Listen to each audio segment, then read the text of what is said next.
প্রথমেই আমরা আলোচনা করব যে মহাবিদ্রোহ বা সিপাহী বিদ্রোহের কারণ সম্পর্কে। তোমরা মনোযোগ সহকারে কারণগুলি শোনো, তারপর আমরা ফলাফল আলোচনা করব। 1857 খ্রিস্টাব্দে ভারতবর্ষে লর্ড ক্যানিং এর আমলে সিপাহীদের মধ্যে এনফিল্ড রাইফেলের প্রচলন ছিল এবং এই রাইফেলের বুলেটের কভার যাতে বুলেট নষ্ট না হয় তার জন্য গরু ও শূকরের চর্বি দ্বারা মিশ্রিত করে কভারটি তৈরি করা হতো। এর ফলে সিপাহীদের মধ্যে ধর্ম নষ্ট ও হিন্দু মুসলিম যে বিভেদ, সেই বিবাদ থেকে শুরু হয় রেনফেল্ড রাইফেলের ব্যবহারের অস্বীকার। ইংরেজরা এই কথা মিথ্যা বলে, কিন্তু পরবর্তীকালে সিপাহী যখন দেখে ফেলে যে কিভাবে এই কভারটি তৈরি করা হচ্ছে, তখন ব্যারাকপুর সেনা ছাউনির 34 নং রেজিমেন্টের মধ্যে এর ব্যাপকতা ছড়িয়ে পড়ে এবং এর অন্যতম সিপাহী ছিল মঙ্গল পাণ্ডে। এই মঙ্গল পাণ্ডের নেতৃত্বে ছড়িয়ে পড়ে দ্রুত গতিতে এবং এই মঙ্গল পাণ্ডের নেতৃত্বে এরা চেয়েছিল যে সমস্ত রেজিমেন্ট অর্থাৎ ব্যাটালিয়ানগুলো একত্রিত হতে, তাই তারা ফুল ও রুটি দিয়ে এর খবর পৌঁছে দেওয়ার চেষ্টা করে। কিন্তু ইস্ট ইন্ডিয়ান কোম্পানি বুদ্ধি করে বা তালাকির মাধ্যমে এক সৈন্যকে অতিরিক্ত মদ্যপান করে তার কাছ থেকে সমস্ত খবর নিয়ে নেয়। এর ফলে মিরাট ও ব্যারাকপুর রেজিমেন্ট যাতে একত্রিত না হয়, মাঝপথেই তাদের টেলিগ্রাফের মাধ্যমে বারণ করে দেওয়া হয় যাতে তারা ব্যারাকপুর সেনা ছাউনিতে না পৌঁছাতে পারে। এছাড়াও এটি ছিল একটি প্রত্যক্ষ কারণ। এই কারণে সিপাহীরা এই বিদ্রোহে অংশগ্রহণ করে, তাই মহাবিদ্রোহকে সিপাহী বিদ্রোহ বলা হয়।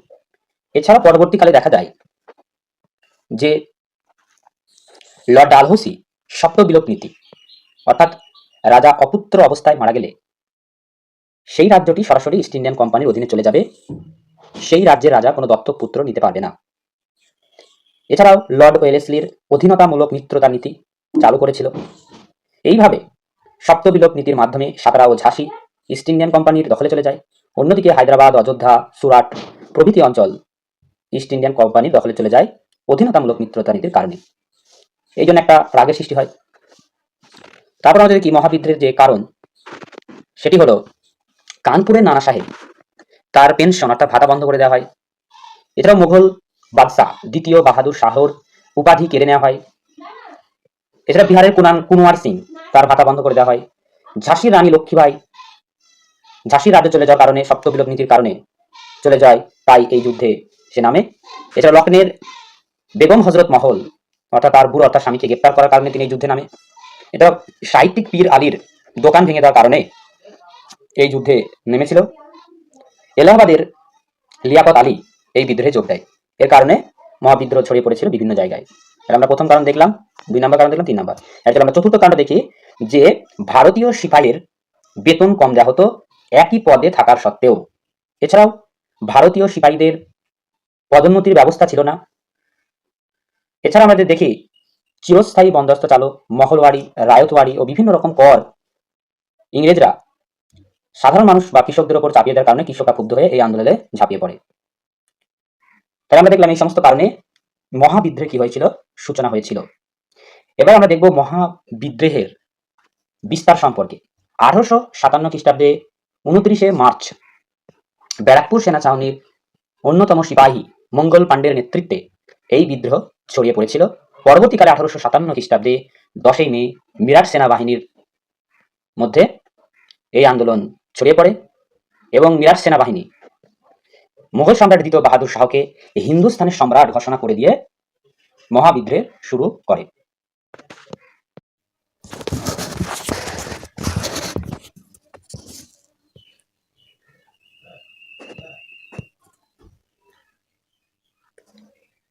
এরপরে 1857 খ্রিস্টাব্দে 4ই জুন কানপুর সেনাবাহিনীর মধ্যে বিদ্রোহ ছড়িয়ে পড়ে। পরবর্তীকালে সেপ্টেম্বর মাসে ইস্ট ইন্ডিয়ান কোম্পানি দিল্লি দখল করে।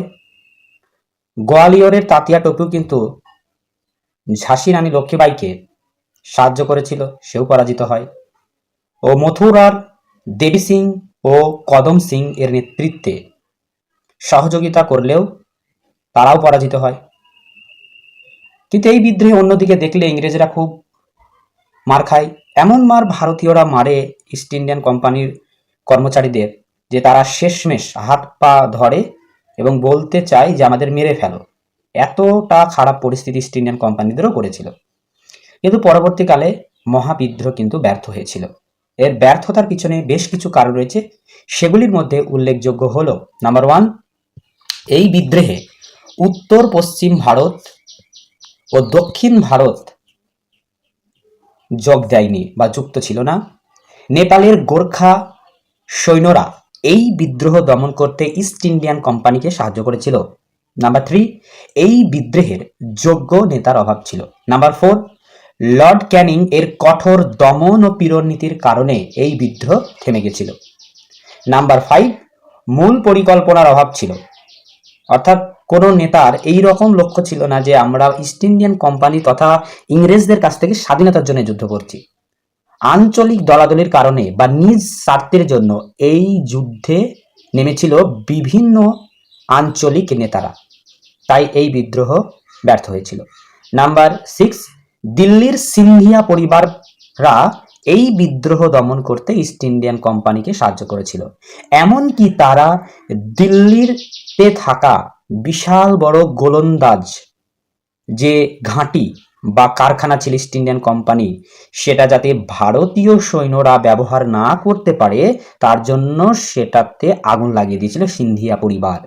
এছাড়া স্থানীয় কিছু রাজা, যেমন কাশ্মীরের রাজা, এছাড়া অন্যান্য রাজারা কিন্তু সাহায্য করেছিল এই বিদ্রোহ দমন করতে। এছাড়া ব্রাহ্মণরাও চেয়েছিল এই বিদ্রোহ দমন হোক। এই জন্য এই বিদ্রোহ কিন্তু ব্যর্থ হয়েছিল।